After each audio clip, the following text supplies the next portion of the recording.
PMX cakap hutang negara turun 20 bilion. Hebat PMX kita merangkap Menteri Keuangan Malaysia. Tapi kalau betul hutang turun, siapa yang bayar hutang tu? Bahagian ini PMX tak sebut. Sebab jawapannya, jeng jeng jeng.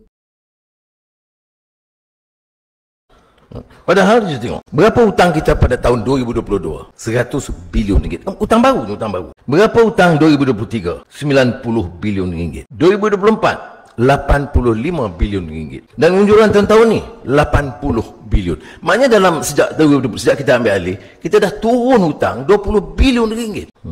Tak meyakinkan. Itu susah lah.